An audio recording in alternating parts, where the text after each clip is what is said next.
retraso, pero él va a ir logrando, digamos, si yo trabajo con el chico, yo voy a ir logrando que llegue a lo que va a llegar, tal vez un poco lento, pero puede hacer que logre llegar y pueda progresar. Eso es bien importante porque muchas veces en esa parte de la etiquetar, estigmatizar, nosotros a veces bueno, ya no pensamos que estos chicos ya no pueden, digamos, lograr hacer actividades, y eso es bien importante entenderlo. Entonces, siempre hay un retraso significativo, ¿verdad? Y solo cuando hay un retraso sustancial en más de un área, sospechamos que hay un trastorno del desarrollo. Esto es bien importante.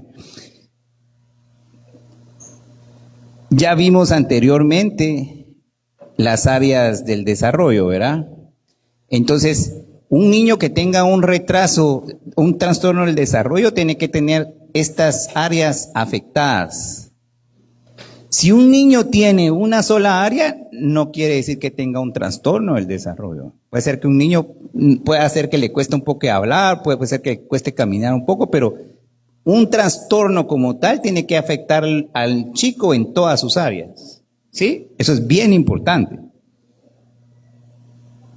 Entonces, tiene que estar, aquí como dice, tiene que estar afectadas las habilidades motoras en un trastorno del desarrollo, la comunicación, la interacción y o el juego y el aprendizaje, para que yo pueda hablar de un trastorno del desarrollo. Tiene que ser persistente, o sea, quiere decir que tiene que ser constante, y lo que es fundamental es que tiene que afectar el funcionamiento diario del chico, ¿verdad? Entonces, ahí sí yo ya puedo hablar de un trastorno del desarrollo. Signos centrales de los trastornos del desarrollo, entonces tienen dificultades en el rendimiento escolar, tienen problemas en las actividades cotidianas del hogar, tienen una necesidad constante de supervisión de sus tareas, ¿verdad? Tienen problemas en la comunicación, ¿verdad? Utilizan palabras sin significado, repiten palabras, que eso se llama ecolalia, movimientos repetitivos, en el caso de los trastornos del desarrollo, ¿verdad? Aleteo de manos, juego repetitivo con el mismo objeto. Aquí estamos hablando, para que nos ubiquemos y nos centremos más en trastornos del desarrollo, aquí está la parte del autismo, ¿no? Para que nos centremos en lo que estamos hablando ahorita. ¿Cuáles son las características del trastorno del desarrollo o el autismo? Inician temprano, comienzan desde la infancia. ¿Puedo hacer yo un diagnóstico en un recién nacido de un trastorno del desarrollo de autismo? ¿Sí o no? Sí. Son aquellos niños que les llaman niños muñeca. No tienen contacto, no se mueven. Hay algunas características como pestañas grandes. Hay una serie de, digamos, síntomas o signos que puede uno pensar que puedo estar ante un niño con un trastorno del desarrollo. La progresión es lenta, ¿verdad? Muchas veces estos chicos empezamos a identificarlos cuando empiezan a ir cuando ya no empiezan a tener problemas, o cuando empezamos a ver que no caminan, que no hablan, etcétera, etcétera. Persistencia. A menudo estos problemas del desarrollo van a persistir para siempre. O sea, no se cura. El autismo no se cura. Entonces se mantiene, generalmente va siempre a requerir apoyo continuo. ¿Por qué es importante? Porque sí tiene que tener un núcleo, tiene que tener una red de apoyo a estos chicos, ¿verdad? Y es importante. El problema aquí, digamos, en Petén y en muchos lados es que no existen, digamos, lugares donde no existen programas en el abordaje de esto, pero lo importante es que yo pueda hacer el diagnóstico. Tipos principales de los problemas del desarrollo incluyen discapacidad intelectual, autismo y otros trastornos generalizados, ¿verdad? Lo más común que vemos nosotros aquí es estos, ¿verdad? La discapacidad, que ya lo vimos, y el autismo y los trastornos generalizados. Ya hablamos entonces de la discapacidad intelectual, ¿verdad? Ese es otro trastorno: habilidades motoras, retraso para sentarse, caminar, dificultad para aprender, ¿verdad? Interacción social y juego y aprendizaje. Es importante que nosotros, por ejemplo, hagamos coeficiente intelectual en nuestros chicos, ¿verdad? A veces puede hacer que nosotros tengamos a un chico con una discapacidad intelectual leve, que pues eso podría ser la parte de que por qué no esté avanzando, ¿verdad? Entonces, idealmente tendríamos que evaluar a nuestros muchachos. El autismo y otros trastornos del desarrollo, de lo que hablamos, la comunicación es atípica, miren, apilan los carros, tienen déficit social, ¿verdad? Grandes retrasos y dificultades en habilidades sociales y poca reciprocidad emocional. Estos no expresan emoción, ¿verdad? Estos chicos no son emocionales. Intereses restringidos, como decíamos, y comportamientos repetitivos, ¿verdad? Como el aleteo de manos, de dedos o torsiones corporales. Factores de riesgo, eso lo hablábamos aquí en la mesa cuando estábamos en la refacción.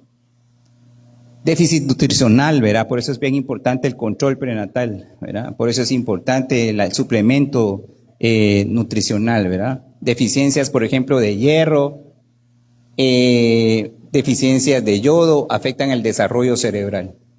Discapacidad sensorial, problemas visuales, auditivos no detectados limitan el aprendizaje. Cuando yo tenga un niño hiperactivo, de atención, que yo sospecho, tenga un problema del desarrollo, yo tengo que mandar a hacerle al chico, un examen visual y de auditivo, porque la sorpresa es que muchos niños no aprenden porque no escuchan o no miran. Nosotros fuimos a hacer una evaluación ahorita a un colegio que se llama, a una escuela ahí en La Libertad, Actenamit, no sé si alguien la ha escuchado. Y hicimos un estudio con las chicas, evaluamos depresión. Y hablando con una de ellas, la chava no me dice, mire doctor, yo no miro, me dijo. Entonces ella se sienta a la par de una cuata y ella, el profesor da la clase y ella y la otra escribiendo. Y entonces ella escribiendo lo que la amiga, pues no mira, lo que necesita son lentes. Entonces muchas veces nosotros podemos tener problemas en chicos que no están viendo y no están escuchando. Hay que investigar también enfermedades crónicas como el VIH o infecciones recurrentes que impactan el desarrollo. ¿Verdad? Eso es bien importante porque yo no sé, ¿verdad? Uno mira a los chicos, pero no hay que ver a los padres si no tienen una infección, etcétera, etcétera. Y eso también puede ser. Si yo tengo un niño si yo tengo un niño, no sé cómo se les dice ahora, positivo, sí tengo que tomar en consideración que tienen problemas en el desarrollo. Sí, hablábamos también de eso aquí en la mesa. Si la mamá y los papás consumieron alcohol o drogas durante el parto o o en el embarazo, ese es un riesgo también de tener algún problema del desarrollo. La salud mental materna es importante, ¿verdad? Si yo tuve una madre depresiva, ¿verdad? Y que no es capaz de responder a las, digamos, necesidades del bebé, eso me va a hacer que un niño pueda tener algún problema del desarrollo. Un ambiente poco estimulante, ¿verdad? Deficiente, cuidado infantil y pocas oportunidades de estimulación deteriora el desarrollo cognitivo, ¿verdad? Eso también es importante. Por eso les decía, hay que investigar, hay que ver las historias, ¿verdad? de las familias. Entonces, las experiencias de niños con trastornos revelan desafíos, ¿verdad? Como momentos de superación y alegría. El apoyo adecuado de los niños que tienen déficit de atención, que tienen un trastorno de desarrollo, que tienen un trastorno intelectual, es medular y va a hacer una diferencia en la calidad de la vida del chico. Entonces, ¿esto qué quiere decir? El abordaje debe ser integral. Yo tengo como maestro que trabajar con la mamá, con el papá, con la familia, con el cuidador, con el médico para poder ayudar a este chico, ¿verdad?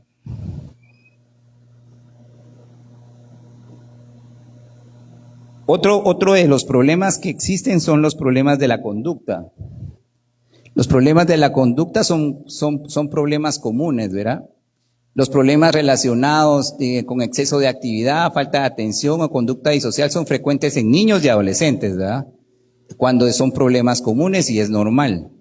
Pero cuando un trastorno en la conducta es solo cuando los comportamientos son muy graves o influyen en la capacidad para realizar las actividades diarias, ¿verdad? Entonces eso se conoce como trastorno de la conducta. Cuando aquellos niños que son, digamos, sumamente agresivos, por ejemplo, en la escuela, violentos, Eso podría ser un trastorno de la conducta, ¿no? Entonces, ¿cuáles son las conductas que ustedes encuentran que son problemáticas, ¿verdad? Hiperactividad, la falta de atención y el comportamiento disocial, ¿verdad? ¿Verdad? Eso es lo que nos topamos generalmente con los trastornos, con los problemas conductuales de los chicos, ¿verdad? Hiperactividad, falta de atención y comportamiento disocial, ¿verdad? La parte disocial es que son agresivos, desafiantes, destructivos, ¿verdad? Hay historias de alumnos que agreden al profesor, ¿verdad? Lo maltratan. He visto casos, ¿verdad? De violencia. Entonces, esos podrían estar dentro de esas conductas problemáticas o de conducta. Y aquí les voy a hablar entonces un poquito más del déficit de atención. 5-8% son en varones y en niños, verá, la relación es 3-1. Son más frecuentes en varones que en niños. El 70% del déficit de atención es genético, hereditario. Fíjense, eso es bien importante. Y un maestro, recuerdo en una conferencia en Puerto Vallarta, nos decía que el tratamiento es generalmente, el éxito del tratamiento es medicamentoso, ¿verdad? Que es discutible, pero sí les ayuda mucho la medicación. Pero también se pueden hacer estrategias conductuales y que pueden ayudar al chico a mejorar el déficit. Las principales características es la atención deficiente, ¿verdad? Ustedes ahorita me están poniendo atención, ¿verdad? Y lo que yo digo, la mayoría lo recibe y lo procesa. Pero un déficit de atención podría estar ahorita, por ejemplo, viéndome y pasa algo y se distrae y entonces no graba la información. Ese es el problema del déficit de la atención. O sea, la parte complicada del chavo o la chava es que no atiende, ¿verdad? Y si yo no atiendo, no grabo. Y si no grabo, entonces la información no la puedo traer y entonces si me preguntan, yo no sé si ustedes nunca se han topado con personas que ustedes están hablando con ellos, ¿verdad? Y de repente voltean para ver a otro lado, agarran el teléfono o se ponen a hacer otra cosa. Puede ser que estén ante un déficit de atención, ¿verdad? ¿Ah? Entonces, eso es bien importante. Y pueden, como les decía la otra vez, hace un rato, pueden ser que tengan hiperactividad o no. Aunque tiene un componente genético, no sabemos cuál es la causa exacta. Hablan de vacunas, hablan de deficiencias de nutricionales, hablan de un montón de teorías, pero en realidad a ciencia exacta no se sabe. Entonces estos pobres chavos o chavas que son TDAH, de déficit de atención no tratados, los etiquetan, ¿verdad? Niños mal etiquetados como traviesos y irresponsables. Castigos contraproducentes, ¿verdad? El castigo puede empeorar su comportamiento. Si yo no me pongo en el lugar del patojo, del niño, ¿verdad? Si yo no entiendo que tiene un déficit de atención, entonces voy a castigarlo. Y el castigarlo va a hacer que el chico empeore, ¿verdad? Fracaso escolar. Eso es bien importante porque nosotros empezamos a hacer diagnósticos de déficit de atención cuando el niño entra a la escuela. ¿Por qué? Porque no gana. ¿Por qué? Porque no atiende. Y como no atiende, no aprende y pierde. Entonces ahí es donde empiezan los problemas. Y son aquellas mamás que llegan, mire, no gana, no estudia, no aprende, no pasa, y están ahí, están ahí, están ahí. Entonces es bien importante esa parte. El niño uno ya desde más pequeño al entrar a la escuela ya da signos de hiperactividad, pero como él no va a la escuela no hay clavo. Ay, que me molesta pero al final, o como no se está quieto, pero cuando entra a la escuela empieza a ser el problema. Y esto es importante entonces, ¿verdad? Si yo no los identifico. Ahora, el otro tema es que los niños ahora ya no pierden, ¿verdad? Tengo entendido. Todos ganan, ¿va? Sí, ahora todos ganan. Bien. Todos se hacen primero, que no sé qué hacen ahora, que pasan a segundo, pasan a tercero, y cuando sienten ya están en la U, pero no pierden. ¿Pero por qué les estoy comentando esto? Porque es importante, como este chavo va a ir pasando. Ay, ¿cómo es que le llaman a eso cuando pierden y que les hacen qué? Examen de... No, adecuación, pero también cuando pide, ese plan de mejora, entonces ganan, va. Yo les digo a mis hijos, mejora les voy a dar yo a ustedes, les digo a mis hijos, porque, es que yo con el plan de mejora, ya saben. Y lo peor es que cuando llegan a la U me dicen, ay doctor, aquí no hay plan de mejora, chula, dijo, aquí ganas, perdés, ¿verdad? Porque llegan con esa onda de que nos van a hacer un plan de mejora en la U, yo, que tu plan de mejora, le digo. Pero bueno, ¿por qué les hago este comentario en la experiencia? Es que yo le tengo que enseñar al niño, si yo tengo un déficit de atención, pero va a ir avanzando, yo le tengo que enseñar a ese chico herramientas que le ayuden a trabajar su déficit de atención. Que se siente adelante, que ponga atención, que haga pausas activas. Yo le manejo a mi hijo tiene déficit, yo también tengo el diagnóstico. A mi hijo le digo, trabajamos el pomodoro de 20-30, ¿no qué es? 10-30, algo así. Es yo le digo, yo por ejemplo, yo no puedo leer un libro, sentarme y leer un libro, yo no puedo. O sea, ¿por qué? Porque yo me siento a leer el libro, a los 15 minutos yo me levanto. Pero yo sí toda la vida he sido así. Pero entonces, ¿qué hago? Yo le digo a mí, y mi hijo es igual. Entonces le digo, mira, pues le digo, lees 15 y te paras. Y andas a hacer otra cosa.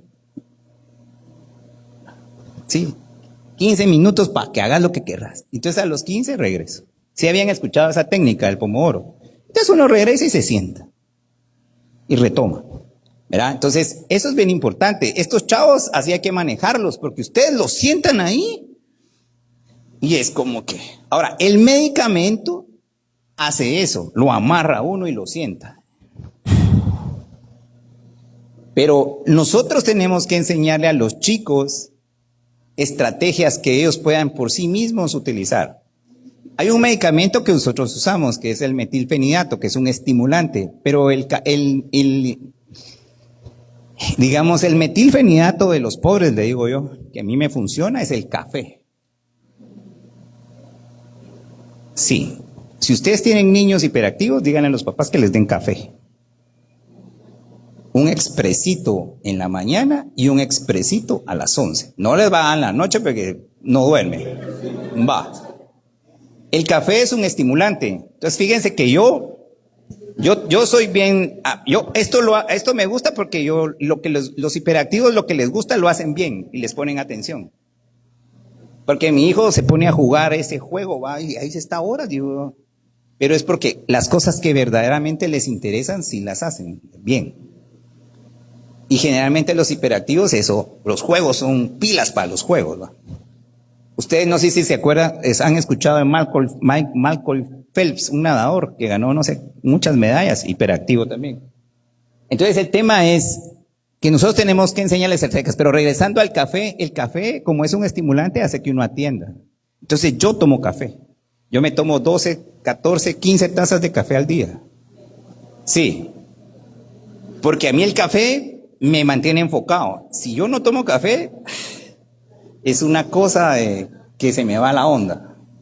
Pero el café es bueno. Entonces a los chicos, cuando no pueden comprar, yo le digo a los papás, enséñales a tomar café. Y el café es inocuo, el café no es malo, es bueno. Entonces yo le digo, solo que lo que hace es que bota magnesio, para un suplemento de magnesio, pero lo que podemos hacer es un poquito de café, lo más fuerte que el niño pueda, y eso les va a ayudar.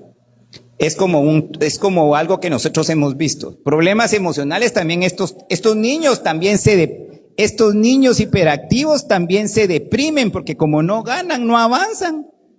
Se deprimen, porque no sirvo para estudiar, porque no soy bueno, porque soy el molestón, porque... Entonces también se pueden deprimir.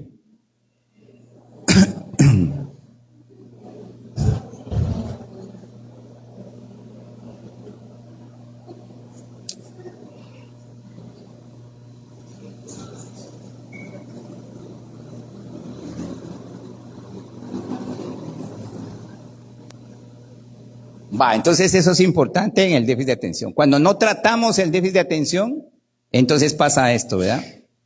Salud. Trastornos de la conducta, también lo vimos. Las características principales de los trastornos de conducta son las conductas disociales, agresivas y desafiantes, ¿verdad? Violan las normas, son aquellos niños que no respetan las normas, ¿verdad? Se levantan, siéntate, se levantan, desafían, así como, ¿y qué? ¿Ah? ¿Cuántos son? Dice, pero sí, hay casos. La prevalencia es que entre 4 a 10% de los niños, ¿verdad? Especialmente varones. Los trastornos de conducta generalmente también tienen una parte genética. Y estos chicos que tienen trastornos de la conducta generalmente vienen de entornos sociales difíciles, ¿no? Exposición a la violencia, negligencia parental o trastornos mentales o uso y abuso de sustancias. Siempre piensen en un chico que está así, que a ver si no está tomando algo, ¿verdad? Ahora las drogas están como muy de moda en los jóvenes y los adolescentes. Entonces es importante siempre chequear eso. Cuando uno no trata un trastorno de la conducta, abandono escolar, puede haber depresión, abuso de sustancias y delincuencia, ¿verdad? Estos chicos que tienen trastorno de conducta, que son desafiantes, irritados, que retan la autoridad, que no cumplen normas, eso si no los abordamos, pueden abandonar la escuela, pueden deprimirse, ¿verdad? Pueden también consumir drogas, ¿verdad? Y delincuencia. ¿Cuál es la importancia de entonces? La intervención temprana es reducir el sufrimiento. Miren, pues, esto es importante. Yo sé que a veces se oye como cursi, y uno no lo ve. Pero esto es como cuando si ustedes tienen una apendicitis y van donde el doctor, y el doctor, si no los opera, ¿qué pasa? Se mueren. Se les revienta el apéndice, se les da una sepsis y uno se muere. Entonces el cirujano abre. El tema emocional, esto es como lo mismo. Si yo no intervengo, claro, el niño no se va a morir, ni el adolescente, pero va a sufrir. Sufre. Y no, si no sufrimos nosotros, pues, va. Aquí el que no sufra es mentira. Todos tenemos clavos y aquí nadie es perfecto. Entonces tenemos clavos y sufrimos. Algún día les voy a contar mis penas, pero no hoy. Entonces, hay que entender que tenemos que ayudar a reducir el sufrimiento. Tenemos que ayudar a la mejora educativa, ¿verdad? De los resultados. Si yo entiendo el diagnóstico, ayudo al niño y le demuestro que puede y que tiene un buen resultado, eso va a favorecer que él quiera quedarse en la escuela. Fortalecer las relaciones con la familia, los profesores, los compañeros, promover la comprensión, ¿verdad? Aquí es donde hay que hacer esta unión entre padres y maestros, ¿verdad? Las experiencias de estos chicos que viven desafíos diarios, como la efectividad de las intervenciones, va a mejorar la calidad de la vida. Pero como yo no tengo un psicólogo en el colegio, no tengo un psiquiatra, pero ese papel sí puedo jugarlo yo. O sea, como maestro, ¿verdad? Yo estoy en una unidad, digamos, privada, que no tiene unidad de bienestar estudiantil y yo, pues, al final a mí me toca ver a los chavos, ¿verdad? Los docentes me dicen, fíjate que yo estoy viendo que esto y esto, mándalo, pues, y aquí les hablo ahí y los apoyamos, porque a veces nos toca porque no existe el recurso.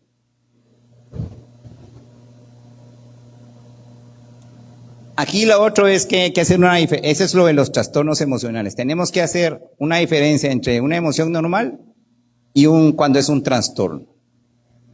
¿Qué es una emoción? La emoción es un semáforo, ¿verdad? Una emoción se define de cómo yo percibo, yo tengo una emoción. Yo ahorita tengo calor y mi emoción, pues no estoy triste, pues tampoco estoy enojado, estoy contento, ¿verdad? Pero puede ser que al salir de aquí no esté mi carro. Supongamos, ¿verdad? Son ejemplos, ¿no? Y entonces se robaron mi carro. ¿Y cómo me voy a sentir? Me voy a enojar, ¿verdad? Y eso es normal. Si mi mujer me maltrata, me enojo. Si mi mujer me pongo triste, ¿verdad? ¿Sí? Si la novia me pongo triste. Entonces, las emociones, uno está siempre sintiendo emociones. Uno no deja de sentir. Alegría, tristeza, enojo, ¿verdad? Son las más comunes, angustia o miedo, ¿verdad? Si aquí entrara un ladrón y nos dijera, arriba las manos todos, con una pistola y enmascarados, nos asustamos, ¿verdad? Nos da miedo. Unas van a salir, van a gritar, otras se van a quedar quietas, otras se van a tirar por la ventana. El gerente va a tratar de agarrar al ladrón. Aquí las voy a defender yo. Cada quien va a sentir y manejar sus emociones dependiendo, ¿verdad? Cada quien responde distinto. Otra va a sacar el teléfono y va a empezar a grabar cómo nos asaltan, ¿verdad? Va. Y miren cómo les roban aquí. Ahora sí hace la gente. Está ahí todos muriendo y todos con el celular. Hijo de la verdad, mira, sacó sangre, dicen, va. Entonces, las emociones son normales. Es importante entender eso. Nosotros no tenemos que luchar contra eso. Si yo estoy triste, estoy triste. Si estoy enojado, estoy enojado. ¿Por qué no? Si eso es permitido, ¿verdad? Si estoy alegre, alegre. Entonces, las emociones son normales. Pero se vuelven un problema, un trastorno, cuando esas emociones persisten, cuando esas emociones son intensas y duran y me afecta en mi función. Es como que entonces yo estuviera deprimido y yo hubiera dicho a la licenciada, mire, licenciada, no voy a poder ir, me hubiera quedado en mi casa acostado, lo siento mucho. Y hoy no me voy a levantar. Entonces, eso es una depresión, eso es una emoción, es una tristeza que se mantiene, ¿verdad? Entonces, el hecho de que un chavo, un joven, un niño diga que está triste, no es que esté deprimido, ¿verdad? Es que está triste. Hay que preguntarle, ¿qué te pasó? Sí, es que fíjense de que va. Pero si esa tristeza ustedes lo ven que se mantiene, entonces yo ya pienso en un trastorno. Entonces los trastornos emocionales, ¿verdad? Son prolongados, ¿verdad? Tienen un impacto social, son inhabilitantes y son angustiantes. Es como pensar que ese niño tiene un apéndice y si yo no lo intervengo, entonces está sufriendo. La depresión, la ansiedad es un sufrimiento. Eso es algo que yo quiero que se lleven, eso así es. No como me pasa que a veces llegan las pacientes a la clínica, ¿va? No, tengo un paciente, me mataba la risa, ¿va? Entonces se sentó el señor, tenía ansiedad, angustia, él sentía que se moría. Y la señora, la esposa, tiene nada, doctor. Huevones, no que. Y el marido ahí, casi que se muere, ¿va? Y la otra, ay, no tiene nada. Pasa que no quiere trabajar. Yo así. Entonces, a veces subestimamos o a veces no entendemos, porque esto es real. O sea, lo que uno siente y las emociones son reales, los trastornos son reales. Entonces, el problema es que se prolonguen. Y cuando se prolongan y son inhabilitantes, hay gente que hasta renuncia de su trabajo. Yo trabajo en el IX, no es promoción, ¿va? Cuando quieran consulta, pidan su consulta con el Seguro Social, yo los atiendo. Si quieren pagar la consulta, pues paguen. Ustedes tienen Seguro Social, ¿va? Va.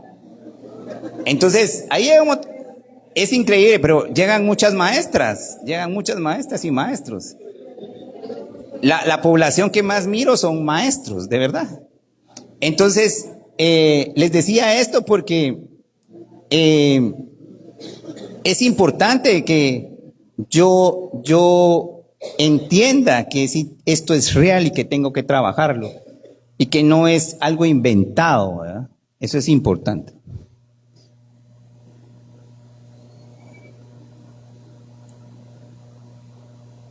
Miren, esto es importante en qué sentido y para qué se los muestro. Es porque los niños pueden tener depresión, pero también pueden tener ansiedad. Yo tengo que saber cuáles son los miedos de los niños. Edad de 9 meses a 2 años. Entonces, por ejemplo, miedos típicos, temor a lo desconocido, aflicción a la separación de los cuidadores. Es el ejemplo que les ponía, ¿verdad? Del papá, de la mamá que va a dejar al chico con su mamá. Él tiene miedo a que un niño a la edad de 2 años, ustedes nunca jugaron de que se le escondían a los hijos, ¿no? Que van caminando los patojos y uno le dice a la mujer, a la esposa, escondámonos, y uno se va a poner. El güiro va y cuando no lo mira uno, siente de plano angustia, pues. Él no piensa, me están jodiendo esto. No, si ¿verdad? Entonces, esto es importante. Mire, a los 2 a 5 años, miedo a las tormentas, al fuego, al agua, a la oscuridad. Mis hijos iban a la luz, aquí, a cada rato se están corriendo de cuarto a cuarto porque de Orsa nos hace el favor de ponernos a oscuras a cada ratito. Ahí van corriendo a cada rato porque se fue la luz, ¿va? Y ahí se sienten seguros. Vienen a la luz y se van. ¿Verdad? Estoy hablando de 2 a 5 años. De 6 a 12, miedo a monstruos, fantasmas, gérmenes, desastres naturales o enfermedad.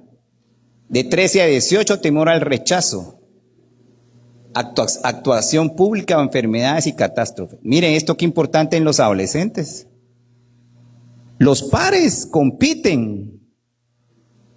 Siempre quieren ser como la otra, como la fulana. Ahora con esa onda del Facebook y el TikTok quieren ser como la tiktokera esa que anda ahí caminando. Quieren que se comparan, ¿verdad? Entonces eso es bien importante. Pero yo tengo que entender que esto es normal, ¿verdad? Entonces la depresión es la principal causa de enfermedad de discapacidad en los niños de 10 a 19 años. El suicidio es la tercera causa de muerte entre jóvenes de 10 y 19.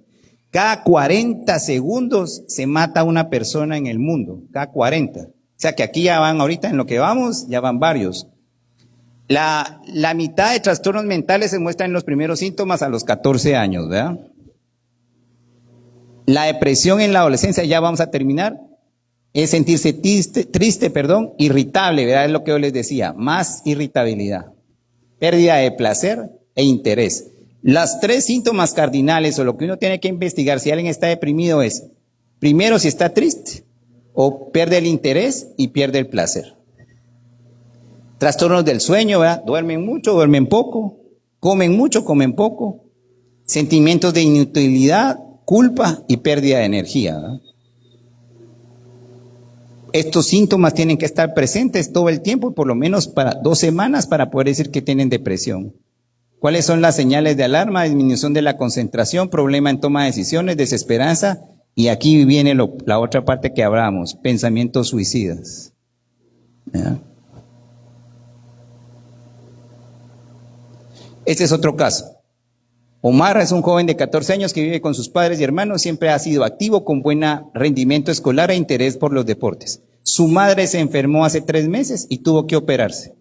Necesita descansar largas horas y Omar la ayuda en las tareas domésticas. Desde hace 1 mes está retraído, prefiere quedarse en casa, se ha vuelto irritable y no puede concentrarse en sus estudios. Está preocupado por sus exámenes, no puede dormir y se siente cansado y se culpa por la mala salud de su madre. Está deprimido. Mire, 14 años.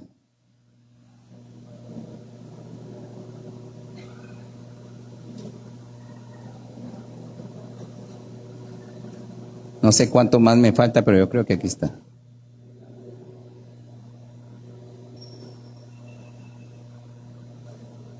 Esto ya lo vimos.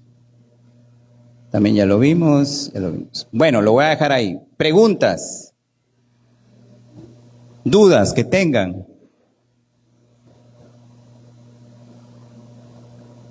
De lo que hemos visto.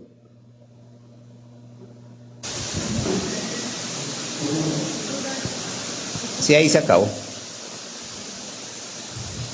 Preguntas, o alguna duda, o alguna situación, o algún caso que ustedes crean que podamos discutir.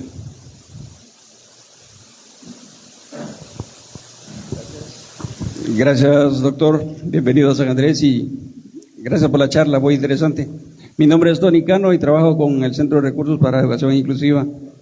Mi pregunta puntual es, ¿ese tipo de trastornos emocionales, trastornos neuronales, primero deben ser diagnosticados por un neurólogo específico o puede ser por un psiquiatra?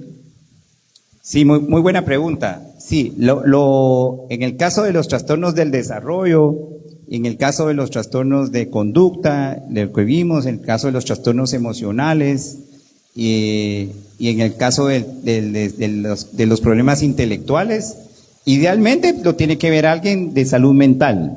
Ahora, es importante que dentro del campo de salud mental puede ser un psicólogo, un psiquiatra, pero si ustedes se dieron cuenta, sí tenemos que complementarnos, digamos, con otras pruebas, por ejemplo. Si yo tengo, por ejemplo, un niño con déficit de atención, yo lo evalúo, pero también lo tengo que mandar para que lo evalúe, digamos, el neurólogo, ¿verdad? Tengo que hacer un electroencefalograma, una tomografía, porque pueden ser que hayan situaciones conductuales que se deban a un tema, digamos, físico. Entonces, si es complementario, ¿verdad? Sí hay que hacer una batería de, digamos, de exámenes y de evaluaciones para descartar. Por ejemplo, el niño que tiene problemas del desarrollo del autismo, por ejemplo, yo no soy experto en autismo, yo puedo hacer el diagnóstico, pero hay gente experta en autismo, entonces ahí se utilizan baterías y, por ejemplo, una evaluación correcta más o menos lleva hasta una semana donde el especialista se sienta y llena ciertas, digamos, tiene que llenar ciertos criterios para poder hacer el diagnóstico. Y entonces, en base a eso, como también mencionábamos al inicio, se van creando planes de intervención, tanto en casa como en la escuela y en los demás. Entonces, sí es una evaluación integral. Yo, por ejemplo, todos mis pacientes siempre, cuando es necesario, en la mayoría de los casos, siempre los refiero para que tengan evaluaciones completas. ¿Por qué? Porque a veces uno puede tener la sorpresa de que tiene un tumor, tiene una alteración eléctrica, o etcétera, etcétera, ¿verdad? Entonces sí es importante un complemento. Pero de primera línea, y la respuesta es que sí habría que mandarlo con alguien de salud mental, con una psicóloga sería lo. Si yo tengo un niño que tiene depresión, lo mando con la psicóloga. Si tengo un niño que veo que tiene autismo, lo mando con la psicóloga. Si veo que tiene déficit intelectual, hay que mandarlo con la psicóloga. O sea, la psicóloga o el trabajador de la salud mental es el que tiene que abordarlo. Ya él decidirá si lo refiere. Nosotros los psiquiatras intervenimos, voy a agregar, en algunos temas como por ejemplo medicamentos, porque los psicólogos sí no pueden medicar, pero si yo tengo por ejemplo un chico depresivo hay que medicarlo. Si yo tengo un chico con un trastorno, digamos, de desarrollo de autismo, hay que medicar, se usan medicamentos. O sea, dependiendo, digamos, en el caso individual de cada paciente, muchas veces requieren de medicamentos, ¿verdad? Los psicólogos no dan medicamentos, pero nosotros sí medicamos a los pacientes. No siempre, ¿verdad? Eso es muy individual.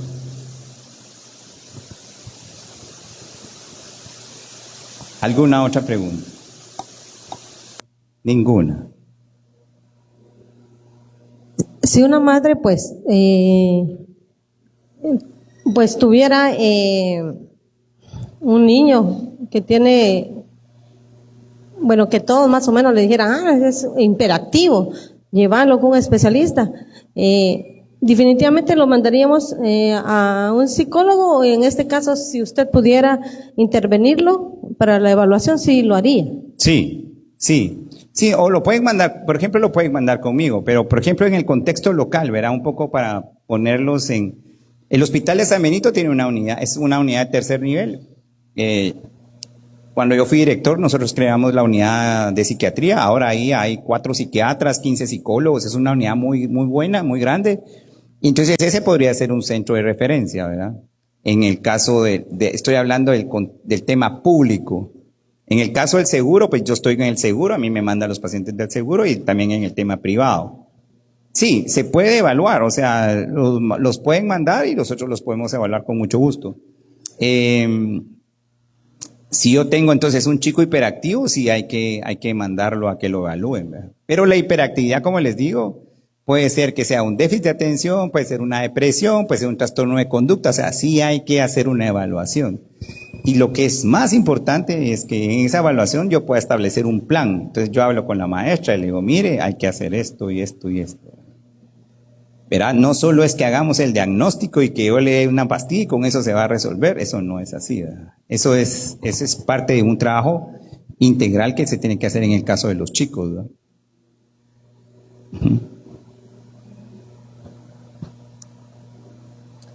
Lo mismo sería si se tuviera, digamos, con una condición neurológica. Sí, Y- sí, el tema neurológico, por ejemplo, nosotros, no digamos, nuestras competencias van en estas cosas, pero si hubiera algo, por eso, si hubiera algo neurológico, lo enviamos con el neurólogo, ¿verdad? El neurólogo, lo que pasa es que ahí hay cosas que cada quien va tomando, ¿verdad? El neurólogo mira déficit de atención, pero lo ve más como, digamos, como el problema y lo trata, pero nosotros tal vez tenemos un poco más de amplitud en el tema, yo diría, del manejo integral, social, familiar, que es un poco lo que nosotros, nuestras competencias nos permiten y es lo que hemos aprendido, ¿verdad? Un poco más, una evaluación holística, le decimos, ¿verdad? Más completa, ¿no? No es que hable mal de los colegas, pero puede hacer que, así está, dele esto, ¿no? Pero no es solo eso. Por ejemplo, en los problemas del desarrollo hay que trabajar muchísimo. Y hay, digamos, sistemas hay, digamos, protocolos de tratamiento y manejo de los chicos, ¿verdad? Entonces eso es algo que sí se tiene que trabajar.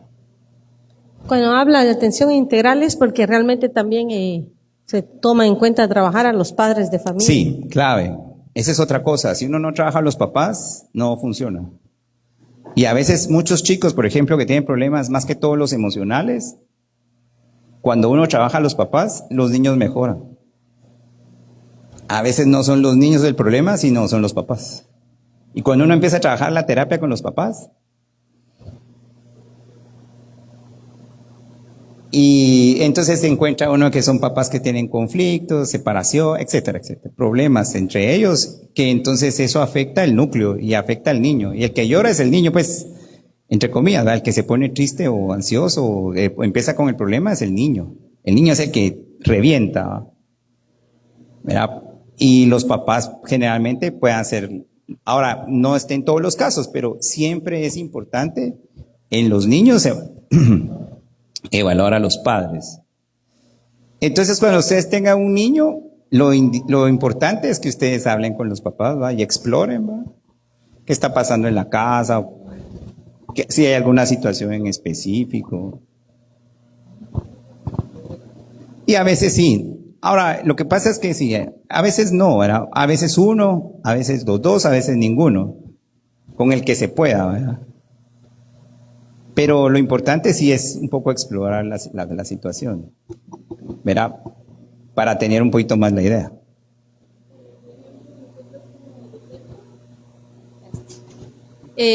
Buenos días a todos. Nosotros como docentes, si tenemos a un niño con algún problema como estos, por ejemplo, en el caso del TDAH, si nosotros hablamos con los padres de familia, pero a veces los padres de familia crean como ese tabú de que si les decimos pueden llevarlos al psicólogo para que ellos les den un mejor diagnóstico. Pero hay algunos padres de familia que dicen, no, si mi hijo no está loco. Entonces nosotros como docentes, ¿qué podemos hacer en nuestro salón para trabajar con estos chicos? ¿Como qué estrategias? Ok, sí. Primero, yo creo que esto es un tema importante en lo primero que decía. Nosotros tenemos que hacer promoción, tenemos que trabajar la prevención y tenemos que fomentar la salud mental. Yo cuando vine hace 20 años al Petén, a mí no me contrataba nadie porque no querían un psiquiatra, querían un pediatra, no habían pediatras en el hospital en aquel tiempo, ni ginecólogos. Entonces me decían, pues no, sino que nosotros queremos es un pediatra. Bueno, entonces cada vez creo que hay un poquito más de receptividad y aceptación. Yo creo que después de la pandemia nuestra imagen cambió un poco y mejoró en el sentido de que cada vez hay más demanda y la gente lo ve como una necesidad. En la otra parte es que yo tengo que trabajar, ¿qué puedo hacer yo con mi niño que tiene un déficit de atención con hiperactividad? Entonces sé que el niño tiene un déficit de atención y que tiene hiperactividad. Entonces son esas cosas que les decía que son simples, ¿verdad? Yo un déficit de atención no lo puedo sentar hasta atrás, jamás. Lo tengo que sentar aquí conmigo al frente. Sí, tengo que hablarle y verlo. Tengo que hacer que me repitan la instrucción. tengo que, digamos, trabajar es esta parte en la que sé que él no lo voy a lograr tener todo el tiempo sostenido ahí, entonces puedo darle las pausas, ¿verdad? Entonces, yo tengo que comprender la sintomatología del trastorno para poderlo manejar. El problema es que a veces uno tiene 30 alumnos, 40 alumnos, 60 alumnos, pero ese es el esfuerzo que hay que hacer. El manejo de la agenda, ¿sí? O sea, si ellos lo que realmente se trabaja es la estructura. Un niño con déficit de atención nunca debemos actuar con él espontáneamente, sino todo debe estar organizado previamente y él saber qué es lo que tiene que hacer. Entonces trabajamos en la economía de fichas, si la conocen, ¿verdad? Es que uno hace un plan, ¿verdad? Y le dice al niño, va, mira pues, Josecito, vamos a hacer esto, esto es tu horario, estas actividades van a ser para ti. Y entonces él tiene que saber. Porque si usted deja un déficit de atención ahí hiperactivo, suelto, es como que está suelto. Entonces, si yo le doy la instrucción, él tiene que ir. Y si yo lo premio y le digo, bueno, mira, cumpliste hoy la mayoría, entonces vamos bien. Entonces, la estructura es lo que le va a permitir a él manejar concentrarse y no diluirse y perder la atención, igual que la actividad. Mucha estructura. O sea, mucha estructura. Por ejemplo, usted, si va a hablar de las manzanas mañana, usted le dice un día antes, mira, para mañana tú ya tienes que traer el tema de las manzanas, ¿no? Y entonces puede hacer que tengamos que averiguar cómo estos son muy kinestésicos, los hiperactivos no son muy visuales, ¿verdad? Sino son mucho de hacer. Entonces tal vez a este lo pongo, mañana vamos a hacer un cóctel, tráete esto y lo otro y lo pone. Entonces esa parte lo ayuda a él. Motivarlo a que entonces le interese. Eso es lo que tiene que trabajar. Lo que pasa es que, bueno, como les digo, es un reto, pero se puede. Y entonces refuerzo, constante contacto, agenda, estructura, y les va bien, mejoran. Y dele café, va a lo otro. Y lo ideal es que, lo que sí es interesante es que cuando uno los medica, mejor, es que se nota la diferencia. Cuando son verdaderamente hiperactivos. Uno les da la medicación y se convierten en otros niños, ¿verdad? Se sientan y empieza uno a ver que sí empiezan a tener un mejor rendimiento. Pero no solo la medicación, sino es todo esto que le digo. Sí.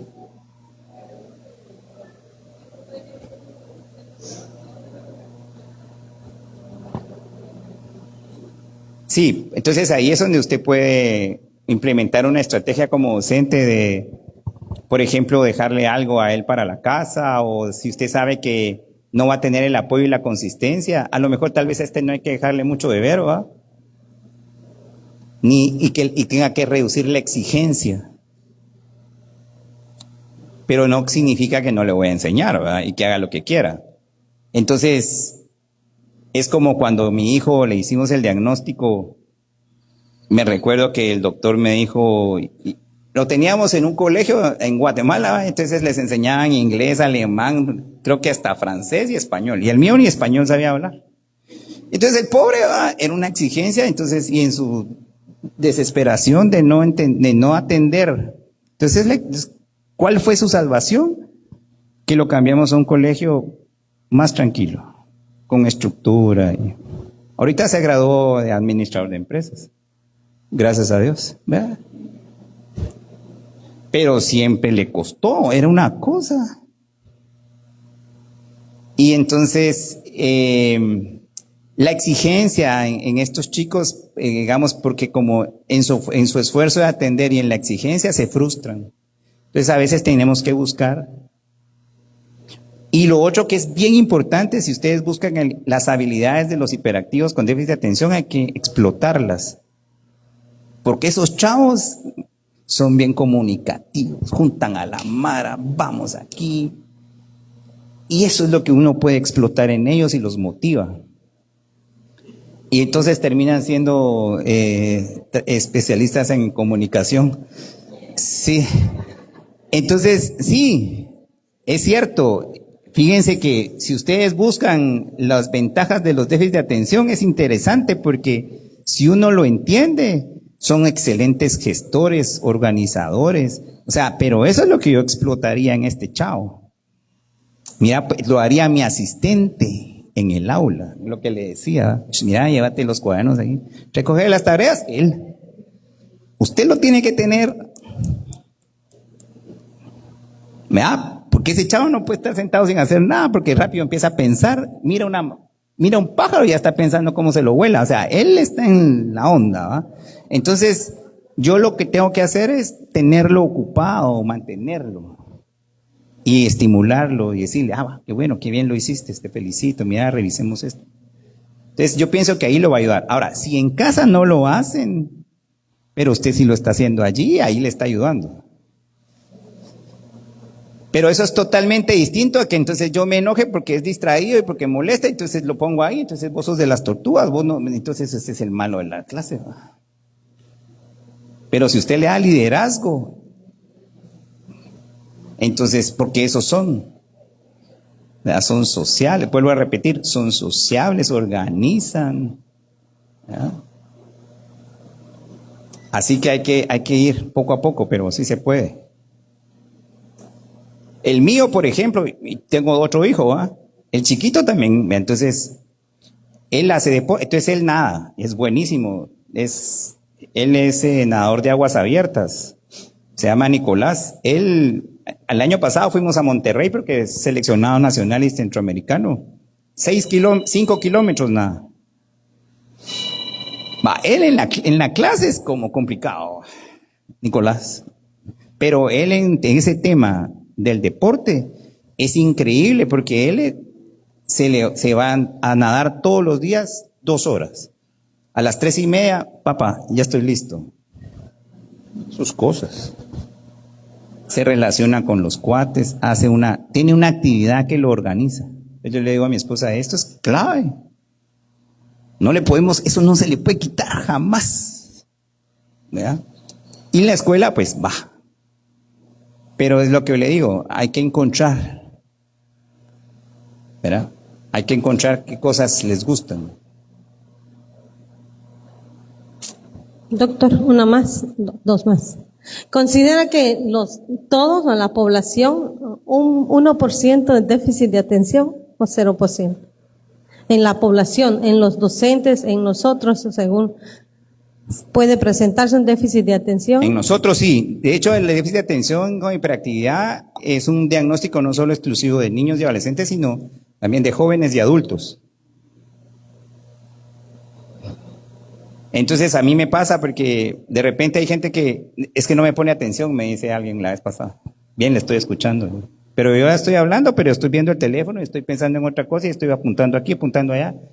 Ese multitask lo tienen los déficits de atención con hiperactividad. Esos pueden hacer un montón de cosas al mismo tiempo. Porque les fluye. Entonces, pero la gente se molesta porque la gente quiere que uno esté así, ¿ve? Sí, va, bueno, va, órale, sí. Y a mí a veces me pasa en la clínica porque yo estoy sentado, por ejemplo, pero son cosas que yo ya me doy cuenta, o sea, yo sé. Entonces, por ejemplo, yo estoy en la clínica y el paciente se sienta, ¿va? Entonces yo me siento, ¿va? Y estoy aquí. Entonces yo me siento y el paciente, sí, doctor, que no sé qué, y el sillón, ¿va? Entonces de repente yo tengo los lentes y yo los agarro aquí. Y de repente y la paciente habla. Entonces de repente, cierro la computadora. Y de repente hago. Entonces no sé qué, de repente me muevo. No puedo. Y entonces cuando tomo café, y entonces yo ya me doy cuenta que si yo me digo a mí mismo, José está